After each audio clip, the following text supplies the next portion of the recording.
Hello there, Force of Will players, and welcome back to another video. Today we're going to be starting off the next weekly series that I'll be doing for the next 4 weeks.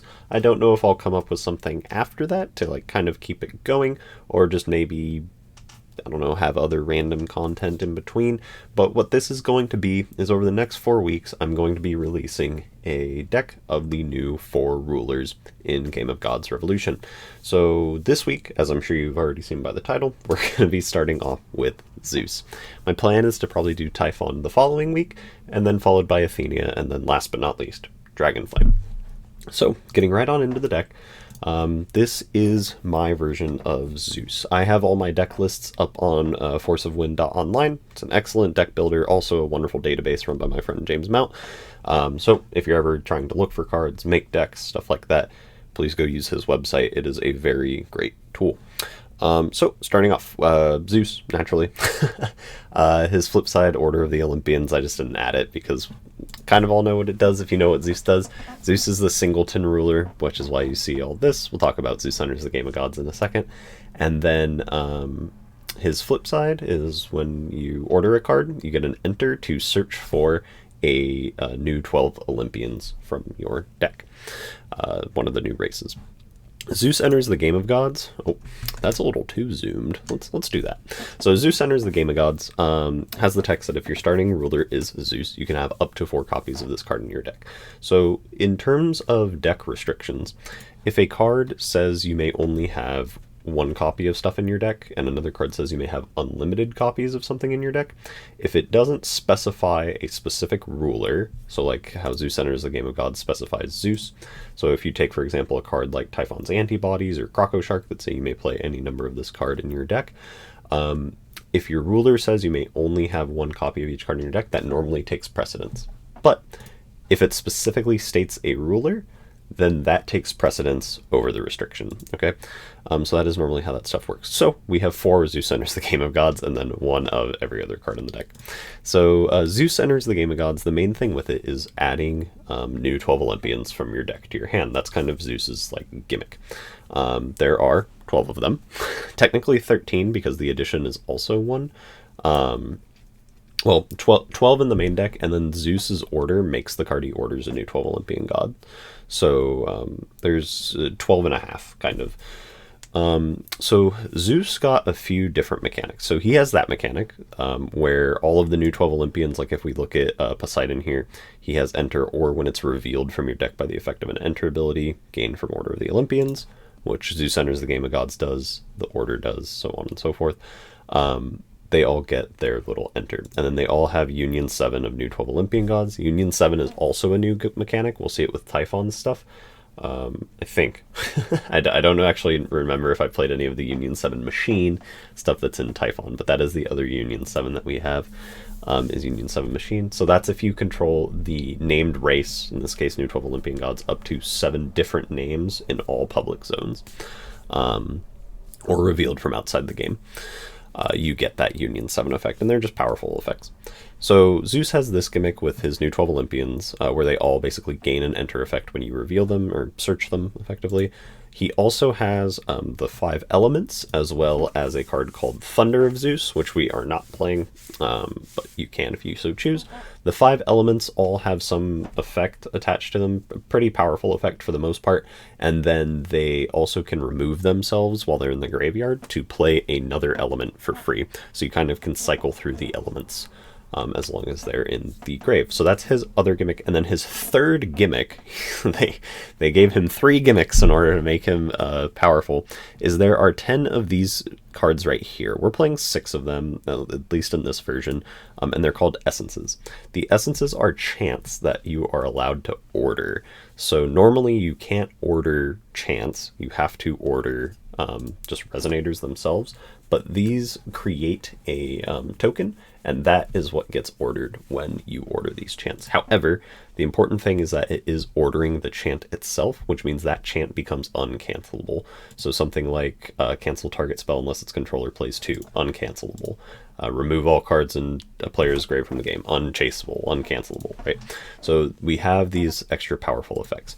There are 10 of them. one for each other like god ruler outside of Typhon, within all the Game of Gods sets. Again, we're only playing 6 because I think these are the 6 best. You can cut the count as well in case you want different ones, but I am playing these 6. I'm not going to go over what each individual card does for the new 12 Olympians, as well as the elements and Zeus enters the Game of Gods. I just maxed on them in the deck. There is potential that you might want to play some in the sideboard for Zeus, mainly for something like Origin of the Seven Lands, which I'll get into in a second, as well as just like other kinds of reveal effects, so you don't have to clog your main deck, so you have extra space. Because if you kind of look, all this stuff from Zeus enters the Game of Gods up here down to Essence of Deus Ex Machina, this is all just Zeus specific, and there are certain cards that I'm not playing that could be like, well, it's not Zeus specific, it's one of Zeus's gimmicks. So it's like all of this, what is this? This is 10, 20, 27 cards. Deck's 27 cards, and it's all part of Zeus's like thing, like in the set.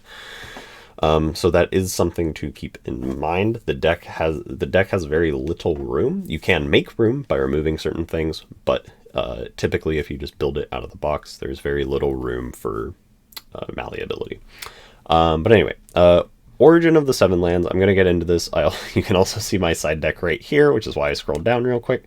So Origin of the Seven Lands is a real up-and-coming card within the new set, particularly with how Typhon's cards work, because they have, when this card is revealed from outside the game, you get to do stuff. Origin of the Seven Lands is one of the most generic card to reveal stuff from outside of the game. Nothing else really does it as well or as efficient as it, because all this is you pay 1 to reveal the origin and then reveal a card from outside of the game, and then you produce a will of an attribute shared with that card. So you kind of filter a will for whatever you want, but then you also get the reveal effect on whatever it is. So it's like 0 mana, get some kind of effect, right? Which is fairly powerful. You are locked into attributes of what stuff has. So like for Drywing, for example, you would be locked into producing green will, but Drywing, when he's revealed, you recover a stone you control, which very powerful type of effect. So like, and then if we take a look at the one magic stone, we're just going to briefly look at the Zeus stone. It's Omni stone, so it's 1 of any color, or you can produce 2 will of any color, but only use it to play new 12 Olympians.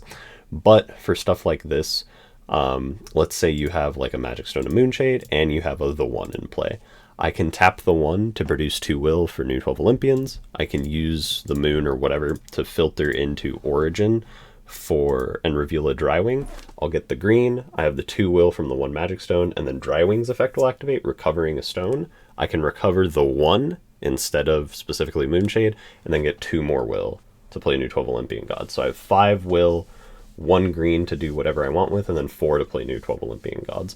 So it's kind of a way to ramp up mana to play like the new 12 Olympians, to get them into play.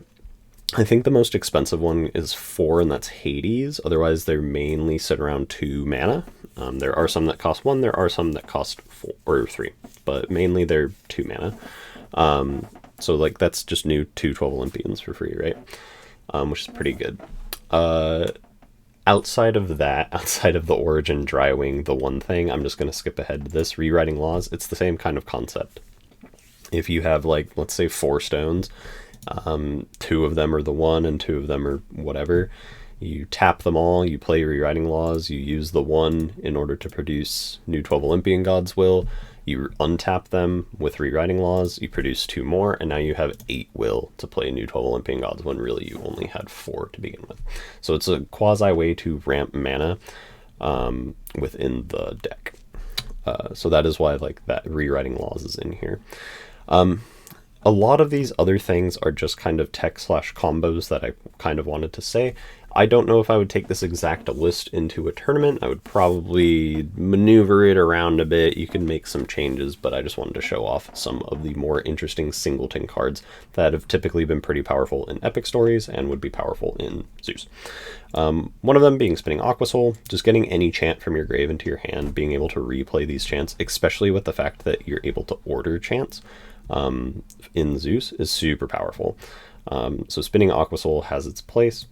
Farisia's Journey, less so for the target any number of chance spells and counter it, unless it's controller phase 1, or it's mainly for the put a card from the grave on the bottom of the deck, draw a card.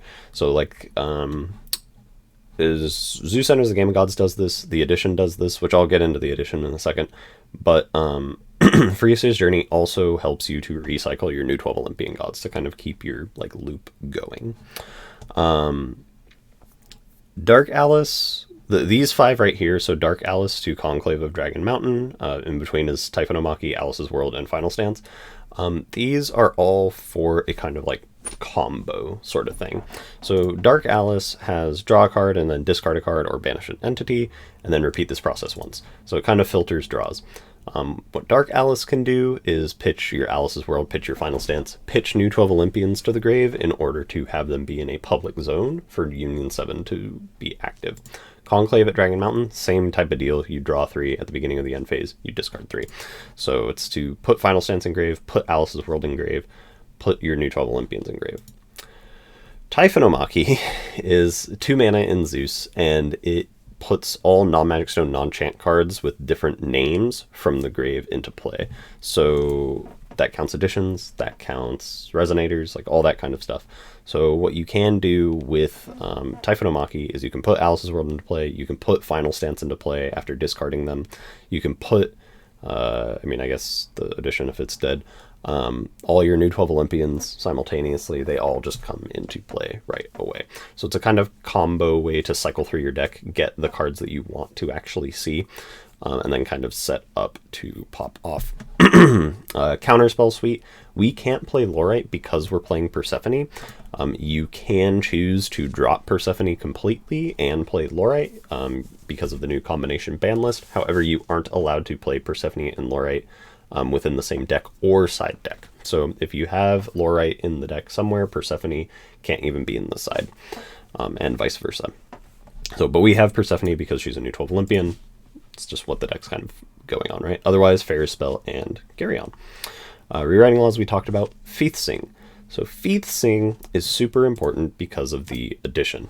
So the addition has, if it's revealed by the enter, you can put it into play. And then it also lets you draw more by cycling like your new 12 Olympians, dumping them to the grave after you've used them for their like search enters, because sometimes they're not powerful enough to just play them if they're not quick cast.